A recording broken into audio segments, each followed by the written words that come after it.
Alright, so here we are with game number 2 between BratOK and Socke. We can see this time we are on Terminus RE, and yes, we do here in the right hand corner have BratOK as our red Terran player, and here on the far left is Socke as the teal Protoss. So we are in a best of 3 series between these two players. Socke at the moment having the advantage, up 1 game. If he wins this game, then he will, of course, we will be moving on to game nothing, because he would be taking 2 games out of the 3 series. However, if BratOK manages to pull out a win, then we will be moving on to game number 3. Congratulations, Forrest. You just explained how a best of 3 series works. Great job. So, yes, again, game number 2 here between BratOK and Socke. Looking forward to see how this one plays out. Terminus RE, another favorite map of mine. I love it because it is large and in charge. Yes, it is. Making for long and macro-focused games. And those are fun to watch, they are fun to play, and they are certainly fun and exhausting to commentate. But either way, they aren't quite enjoyable. So let's hope for yet another macro game. I just knocked on wood. So there we go. Actually, I don't even know if this is real wood. I got a kind of a shitty desk. I'm going to try to upgrade. But anyways, yes, here we go. Barracks coming out here for BratOK, riling that Marine here a little bit to the bottom right, and then straight forward right into that supply depot. Actually, if he runs into the supply depot, he may knock himself out. That would be embarrassing. Socke over here, macroing up super hard. No gateway yet, so guess what is happening? Socke is going for a fast expansion again, and we may very well see the same type of quick expansion from BratOK as he did last game, which will be a 1 racks into expansion. And look at that, still no refinery, so that is of course incredibly telling to the fact that yes, he will in fact be coming out with a 1 racks expansion. Also moving out right now with his SCV scout, we'll be heading across the map. Let's see what direction he decides to go in. What is he doing, meandering around? Oh, there's he dropped down a little bit of that depot and then was kind of dancing around because the SCV hadn't realized that this depot was lowered. Back over here, Socke moving straight across, and he actually will be scouting out BratOK's base right away. Let's take a look at where that SCV is going. Looks like the SCV is going up first to the top position, so it will be a couple more moments until he realizes where Socke is. Now Socke now coming down with that gateway. There is that assimilator. Again, that expected expansion that did get dropped before the gateway did. Back over here, 1 Marine target firing down that probe, and that probe is a goner. See you later. Marine just needs to cut this corner over here, and the probe is gone. And this is one of the unfortunate parts of trying to scout out a Terran player early game, is that once that first Marine is out, if they catch you even momentarily by surprise, and they know how to micro that Marine back and forth, and your scouting unit is gone. There's no chance of escaping with some proper micro if you get caught off guard just a little bit. Second gateway getting dropped from Socke just in case he had to deal with some early aggression, and then finally coming out with that Cybernetics core here, assimilator, getting up that Vespene gas. He will of course have enough now to start that warp gate research the second that Cyber core does finish. Here comes the SCV scout, and the SCV scout, unlike the Protoss player, does not have to deal with that early ranged unit and can dance around that early game Zealot and get a nice full scout of the Protoss player's base. So he sees there's that second gateway, he sees the Cybernetics core also checking that gas. Obviously a great indication as to whether or not Socke was trying to tech really hard right after going for that fast expansion. If you saw the second assimilator right now, you would want to keep an eye out for a Stargate. Some sort of Void Ray player harassed is quite possible and could be pretty frustrating to deal with. Here comes a Stalker being chrono boosted out. We do have 1 Zealot on the board already. He is heading across the map. Unfortunately though, with this amount of Marines, not a whole lot he is going to be doing. We can see BratOK now finishing that expansion, turning it into an orbital command, and also churning out units here out of these 4 barracks.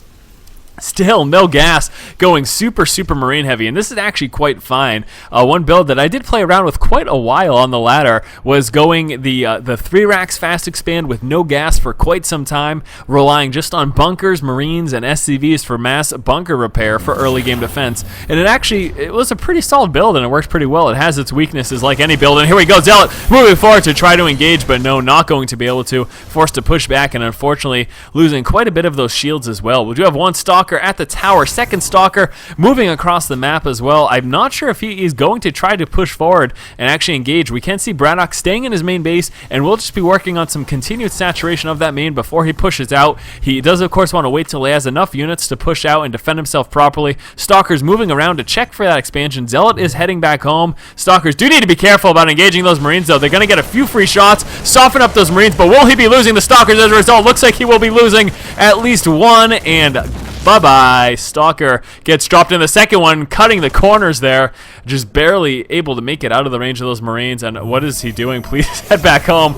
You don't want to lose that Stalker as well. So there you go. Already BratOK taking a little bit of an advantage. Stalker getting a couple shots here. He will be able to kill this Marine if he stays, but no, for fear of losing the Stalker, he's heading back. And this is a massive Marine push. At the same time, finally dropping that expansion and dropping down a third as well. BratOK going super expansion heavy. Stalker gets taken care of. And here comes that Marine push. Now let's take a look at what Socke has. Socke sitting now with a few Stalker sentry there as well. There is a Zealot. Is it going to be enough? There are a lot of Marines streaming across the map, and this does have the potential to do a bit of damage. Nice force field, letting that Zealot catch up and do a bit of damage, but is it enough? It doesn't look like it. Another Zealot getting warped in, and yet another Zealot getting warped in. Again, those Zealots able to do a lot of damage there, and a bit of micro should allow him to deal with those. There we go, and now is he going to take down the Stalkers? He's got a great opportunity. He's already dropped down one. Is he going to get the other one? No, a couple more Zealots getting warped in again, and looks like this push has been stopped here, but a lot of losses for Socke. Let's take a quick look here.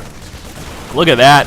BratOK, again, definitely at the advantage. This early aggression proving to be quite effective for him. He did a lot of damage. Who cares if he lost the Marines overall? Socke took much heavier losses. He was even forced to stop mining for a little while, and that's, of course, very frustrating as well. Socke now sitting with some units. He's going to be able to defend if we do see any continued push. Here's that bunker placement. So, again, going to be relying on these bunkers for some early game defense. Finally grabbing some tech labs here, allowing him to produce some Marauders. But no, he is, in fact, sticking with those Marines right now. He does have that stim pack coming out. I would really like to see Combat Shield come on through as well, but just those Marines with those bunkers is actually enough to defend. He's not too worried about a heavy counterattack just because he does know that with that first push, he did a ton of damage. We can see Socke moving into his third, so just as I was hoping, just as I expected, macro heavy game, that's what we are going to be seeing just because this map lends itself to that type of play. And look at that, third bunker as well. So wow, that's pretty funny because that's exactly what I talked about before it even happened. And no, I didn't pre-screen the game. I'm not an idiot. I wouldn't do that just to make myself look good. I don't pre-screen games ever because it is much more enjoyable for me to see it for the first time as you guys see it. So there we go, a couple of Zealots moving across the map. They will of course be used to grab these towers. We do have this one Marine spotting this tower. Can he see that Stalker over there? No, he cannot, just barely out of the vision of there. So unfortunately with one tower, you cannot actually see the other towers. That would actually be pretty neat if they actually did incorporate that, allowing you to see what was over there. Back over here, Socke's expansion just about up. He does have the level 1 upgrades coming on through. Now sitting on 6 total gateways. A Robo is in, so let's see that Observer be produced and heading across the map for some scouting information. Back over here, what will we be seeing from BratOK? As we would expect, looks like Marine Marauder will be the name of the game, starting off with some double medevacs here as well. Should be seeing that second one pretty soon, as soon as he has that 100 Vespian. Come on, do it. No, just the one. Wow, just sticking with the one there. And yeah, okay. Anyways, back over here, double refineries going down. He does have that third up and running. Now, he got that third up much quicker than Socke did get his. And let's take a look at how they are economically. Looks like BratOK is eking out with a slight advantage. Let's take a look here in terms of units. 48 as opposed to 57, but those mules definitely helping quite a bit there as well. Go ahead and drop that down. So yes, I'm expecting macro, and that is what we are going to be seeing. Factory is in fact going to be scouting for some expansions, again, with that Marine Marauder and Viking medevac build. Factory units don't really come into the mix. You might say, why not siege tanks? Siege tanks are cool. Yes, they are, but they are so immobile, and it is very hard to deal with that Protoss army, especially with Colossus in the mix. When you have those siege tanks, they're just way too immobile to actually be that effective, and they're not really worth it. And that's why you are going to see most Terran players just go Marine Marauder, medevac, and then throw some Vikings in there. Ghost, of course, very effective as well. And that, again, that's basically what you see from a Terran player in TVP. Now, we do see this small little push, also a few Marines and Marauders moving right behind that as well. They will be moving here into the third. Now, how is this response going to come from Socke? Socke, now aware of this, scouting that out with the Observer. He knows to respond. Which side is he going to hit? Looks like he will be hitting that backside. Now, we do not have any Colossus in place, so just these gateway units. Some good force fields, trapping some of those units. Very nice, but one problem now is that he has got all these Marines and Marauders in his third that can do a lot of damage, and he cannot push on them because of those force fields. So let's see what they do. Dropping down that one pylon, and not much more else damage is going to be done. He is, in fact, going to be lifting off these units and heading back because he knows at this point can't really contend. Factory will just be chilling right here. Observer is scouting that, so we may actually see some Stalkers sent over there just to actually drop that factory. I mean, why not, you know? BratOK over here with a 4th expansion, and if he gets this up, well, he will be sitting in a very nice spot, simply because of the fact that, well, Socke is still just on these 3. Now, it really depends on what Socke decides to do. It looks like his mid-game plan is the same as last game. Charge Zealots coming through, level 2 armor upgrade, but the thing I'm focusing on here is the Dark Shrine for some Dark Templar, and that, of course, Robotics for Colossus. Colossus is very necessary in this matchup. Here comes a drop, though, moving across the map. At the same time, we are seeing some aggression push out right now. Socke moving across the map with what he has. Obviously, still no Colossus on the map, but once those DT come into play and he starts churning out those Colossus, he does have an opportunity to get some surprise attacks in and do a bit of damage. Back over here, just basically keeping up that Marine Marauder production, finally transitioning into Vikings for the expected Colossus, and here comes the drop, and let's see how effective this is going to be. We do have an engagement, no, never mind, actually pulling back to the main base to try to deal with the drop. 3 medevacs filled with Marines and Marauders can do a lot of damage, sniping down some of these buildings. Probe's forced to pull down to actually try to help engage with this. Now, what is he going to target fire down? He's got a great opportunity. At the same time, he's pushing here on the 4th expansion of Socke, and he will drop it. Drops that Robo Bay as well, and that is huge. BratOK taking out that Robo Bay is a gigantic win for him. Will he pull back in time, or is he just going to keep his units here? It looks like he is just stimming back and trying to do as much damage as possible, staying in the base, and look at that. These Marines and Marauders do tear through those gateway units quite effectively. Look at the Marines and Marauders here pushing down into the 3rd expansion as well, and you know, Socke has already lost his 4th. He is in a lot of trouble trying to pull down with some probes as well as those Charge Zealots to deal it, but the fact that he hasn't had Colossus to deal with these units is one big major factor in the fact that he's just taken heavy losses from this. And again, some more stim going down, taking out these units, and then picking things up, pulling back home, and wow, Socke doing a lot of damage. Let's take a look here at the unit loss tab. Resource-wise, BratOK way ahead, taking much less losses than Socke has taken, but forget about resources. The fact that he lost that bay, look at this, he's got unpowered gateways over here, losing that Robotics bay as well, forced to just come out with Immortals because he doesn't have it, losing the Dark Shrine as well. He is recreating that. I am pretty sure that I didn't miss anything. If I did, I'm going to be very upset with myself, but I don't think there was any DT harass as a response there. It doesn't look like anything actually took place, so that was nothing but win for our buddy BratOK. BratOK just did a tremendous job there, doing a little bit of damage here to this 3rd, but sniping that 4th, stopping that from going up, and then sniping those tech buildings, huge, dropping, so effective. If you're a Terran player and you don't drop, you need to start, you need to get on that. Moving forward with that Viking to do some scouting. Viking actually sitting down on the ground over here. Here comes an engagement, but again, without those Colossus, he will have a very hard time dealing with this Marauder heavy force. Now, of course, those Immortals do pretty well, but if BratOK just stims up and targets those down, he'll be okay. Lifting off, he will be waiting for some reinforcement. No, not even, screw that. He's just going to drop in the main. Forget reinforcements, I'm going to drop in the main, he says, and this is going to do a bit of damage. Now, the Dark Shrine is just about finished, so let's see if that gets in. If he can warp in some DT, he can, of course, deal with this. And are those DT, not is they.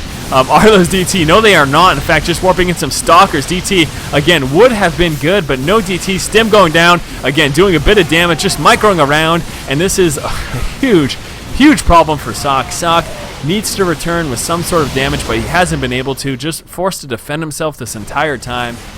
Medevac chilling over here, a couple of units getting dropped over here, trying to do a bit of damage there as well, and just consistent aggression from BratOK, and look at how effective it has been.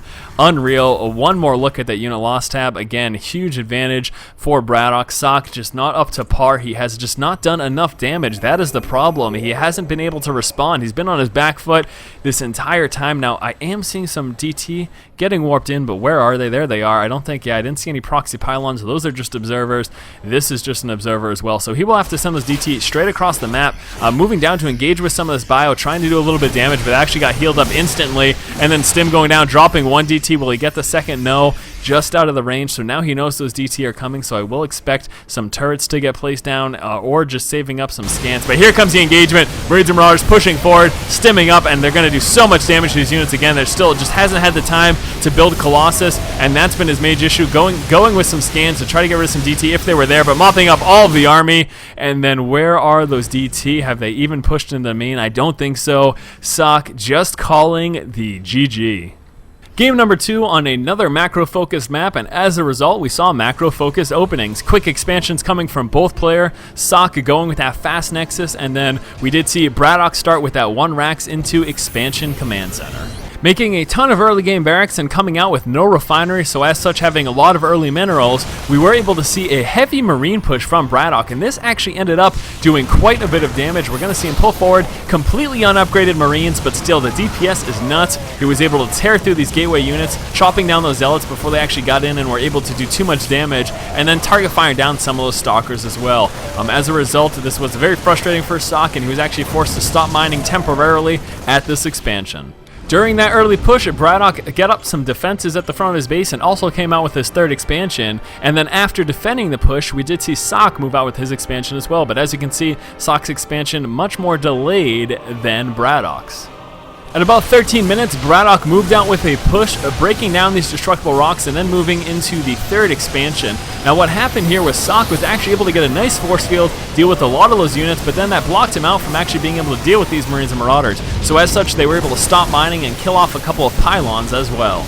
BratOK then followed up the harass at the third by pushing across the middle towards the fourth of Socke, but at the exact same time dropping in the main, and this did so much damage. He was able to actually take out this robotics bay, which is huge, and it was a huge problem for Socke. And also, another big issue for Socke is that he ended up canceling that Dark Shrine as a result of dealing with this pressure. During that drop in the main, BratOK's push across the center of the map with his Marines and Marauders also forced the cancellation of this fourth expansion of Socke. With his fourth cancelled and losing his robotics bay, we saw that Socke was not prepared economically or in terms of unit composition to deal with the continued push of Marines and Marauders from BratOK, and that is what forced the GG. So thank you guys so much for watching. Hopefully you have enjoyed this. This was game number 2 in the best of 3 series. We are of course now tied up 1-1, and we'll be moving on to game number 3 in just one moment. As always guys, if you like the content, please subscribe to the channel. Keep watching and keep owning.